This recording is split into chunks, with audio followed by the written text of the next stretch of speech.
This TV producer is speaking out on camera for the first time about what it was like working for Ellen DeGeneres. Toxic, phony, hypocrite, liar. That's what she is. Yes, the 83-year-old entertainer just announced that the upcoming 19th season of her show will be its last. Apparently, she created a workplace more toxic than an Amazon warehouse in Chernobyl. Led to article after article of people being like, Ellen's a Ellen is a nasty person. And all these staffers started to come out, not for nothing, but I know a guy, I know him very well, whose sister worked for her, who said, you were not allowed to make eye contact with Ellen in the halls of that show.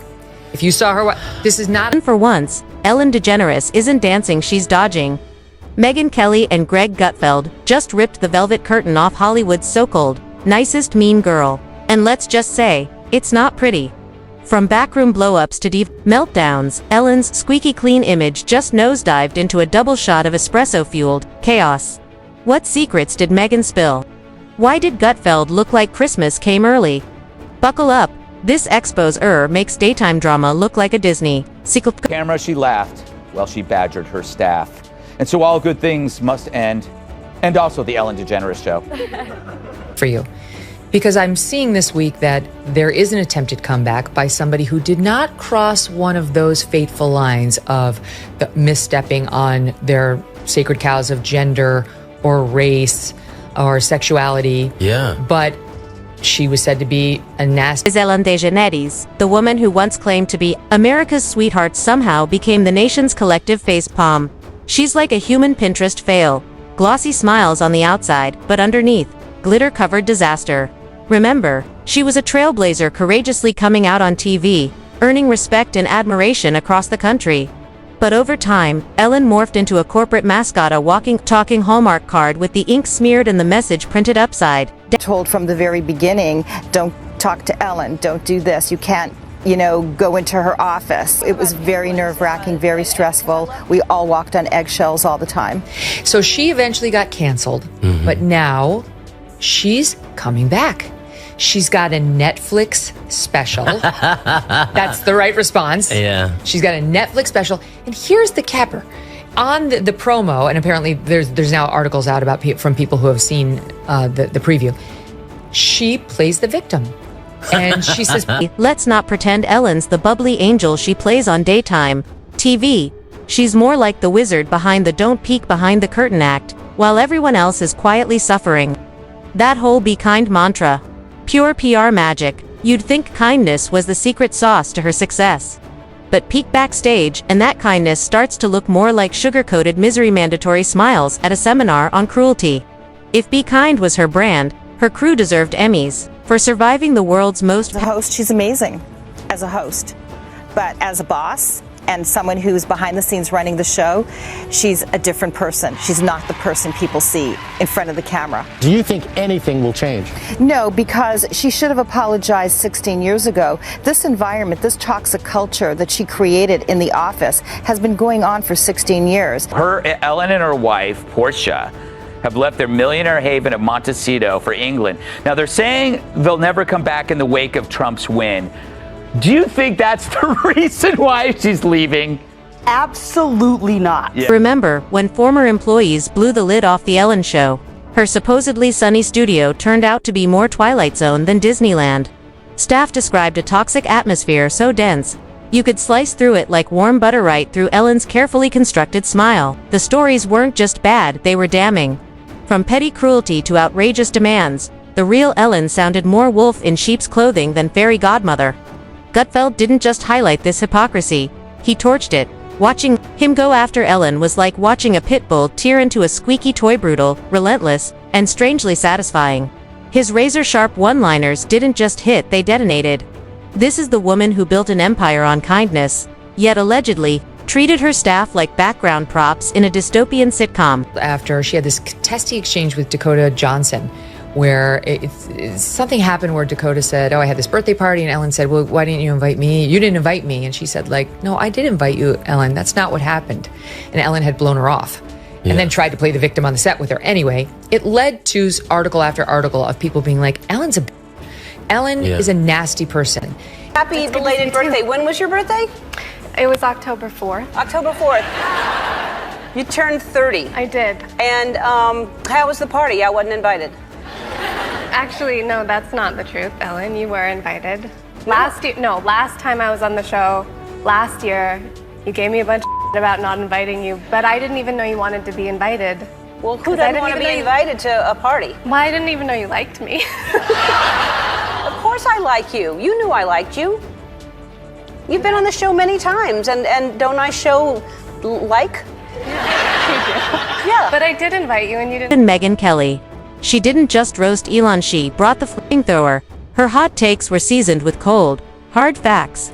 According to Kelly, Ellen's team painted her as someone with a temper chillier than a Minnesota blizzard, and an ego bigger than the Hollywood sign. That I'm the boss, bow down energy mixed with a toxic, passive-aggressive leadership style made her less of an icon and more of a cautionary tale. The irony is rich.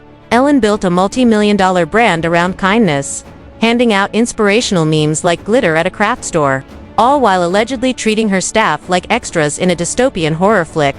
Kelly and Gutfeld tore through that contradiction like kids on Christmas morning ripping open the gift wrap and finding a lump of coal. And here's the kicker. Ellen's Be Kind branding didn't just crumble backstage, it imploded in public. The same woman who preached positivity also got tangled in controversies over blackface jokes and racial insensitivity. Her response? Not I messed up, but let's pretend it didn't happen. As Megyn put it, Ellen's kindness seemed less like a personal value and more like a marketing strategy. And if your compassion only shows up when the cameras are rolling, are you really kind at all? DeGeneres was daytime TV's queen of nice. She danced, she talked to cute kids, and surprise, she's a huge asshole. Ellen DeGeneres feeling the heat. Bullying, now even harassment. Hey, Ellen DeGeneres, I hope you never find employment again. Turns out Shorty is a demon. Somebody stop this woman before it's too late. Some former employees actually said that Ellen's Be Kind mantra, it was all for Greg Gutfeld had an absolute field day tearing into Elon's awkward attempts to dodge accountability. Watching her spin these controversies was like witnessing someone do the hokey pokey while explaining quantum physics, confusing, uncomfortable, and painfully cringeworthy. Her I'm sorry if anyone was offended apologies felt less like sincere remorse and more like a PR firm desperately bailing water from a sinking ship. You can't market kindness and then gaslight your audience when the truth slips out. Gutfeld hammered this point with brutal clarity, making it impossible to ignore the gaping void between Elon's carefully crafted image and her actual behavior. And then there were the ratings, plummeting faster than a lead balloon. The public finally caught on. Behind those rehearsed laughs and celebrity cameos was a host whose reputation was more bruised than a discount bin. Watermelon. Megyn Kelly didn't hold back either. She pointed out that the toxic workplace allegations didn't just hurt Elon's image, they nailed shut the coffin of her show's relevance. When audiences start fleeing because the smiling icon turns out to be a PR nightmare, that's not bad luck.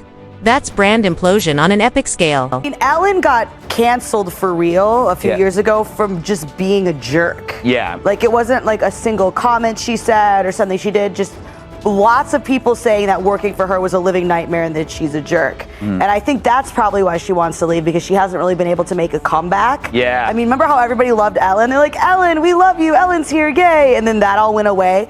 So she probably has been thinking of a reason to leave, and now she thinks that this is the reason to try to make it look like some sort of, look how afraid I am, I feel how you feel because I'm, you know. Yes. In Ellen's defense, denial, deflection, and more be kind mantras as if repeating the phrase like a spell could magically erase years of bad press. It was like trying to clean up an oil spill with a paper towel. Noble, in theory, catastrophic. In practice, Megyn Kelly exposed the absurdity of it all. Ellen lecturing the world on kindness while refusing to take real responsibility. That's like a chef burning down the kitchen and insisting that smoke is ambience. Gutfeld, ever merciless, cracked that if kindness were currency, Ellen would be bankrupt living on credit from the Bank of Public Forgiveness, which, spoiler alert, is no longer issuing loans. And what about those infamous dance breaks? The ones meant to show how relatable Ellen was. Kelly quipped that maybe Ellen should have spent less time grooving on set and more time addressing her toxic workplace. Because nothing says great boss like dancing while your staff plots escape routes. Then there's the trademark grin. Not warm, not real. More like the kind of smile you give when you step on your dog's tail. A forced, robotic grin masking a PR disaster in progress.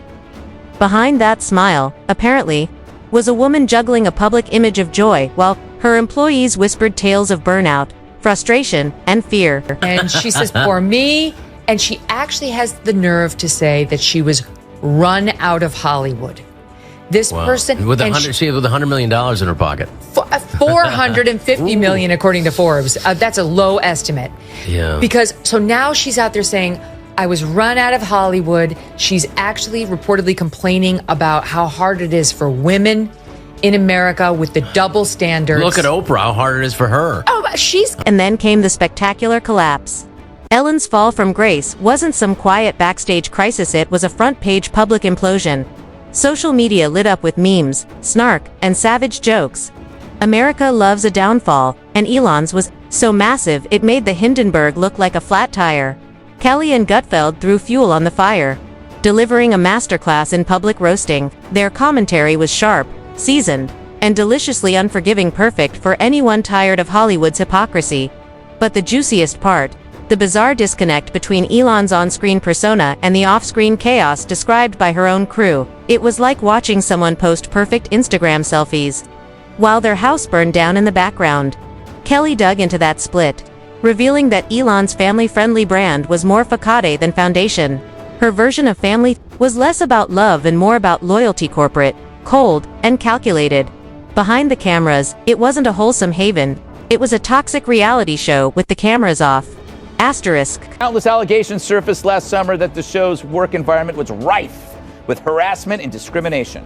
Following those charges, Ellen's ratings dropped faster than Kevin Spacey's pants at a boy band. Remember the big celebrity interviews, the surprise giveaways, all those feel-good moments that made the Ellen DeGeneres show a daytime juggernaut. Behind the scenes, it was anything but joyful. Employees described an environment where walking on eggshells was part of the job. Ellen, supposedly the face of joy, ran her set like a boss-level SimCity of fear and frustration. Kelly didn't mince words. This wasn't just bad PR. It was a textbook case of how toxic leadership rots a brand from the inside out. Gutfeld took it even further, accusing Ellen of weaponizing kindness, a Jedi mind trick, to silence dissent, mask misconduct, and maintain the illusion of a perfect bubble. You want to speak up? Too bad you're disrupting the kindness vibe. And in Ellen's world, that's a fireable offense. Her fortress of kindness wasn't built on compassion, it was guarded by cruelty and wrapped in enough denial to suffocate anyone trying to tell the truth. Saying, I was run out of Hollywood. She's actually reportedly complaining about how hard it is for women in America with the double standards. Look at Oprah, how hard it is for her. Oh, she's got, like 10 houses, Ellen DeGeneres? Michelle Obama, look how hard it is for women in America. They're hurting. They're going to let her back in, Rob, because she's a lesbian, she's a leftist, and she didn't hit one of their sacred cows. Nastiness. In the end, Ellen DeGeneres' downfall is a masterclass in irony. You can't fake kindness. You can't outrun the truth. And you definitely can't build an empire on good vibes while treating your team like props. Megyn Kelly and Greg Gutfeld didn't just expose cracks in her image, they shattered the entire mirror. And watching that reflection fall apart, it was equal parts painful, poetic, and weirdly satisfying. Maybe next time, Ellen, don't just say be kind.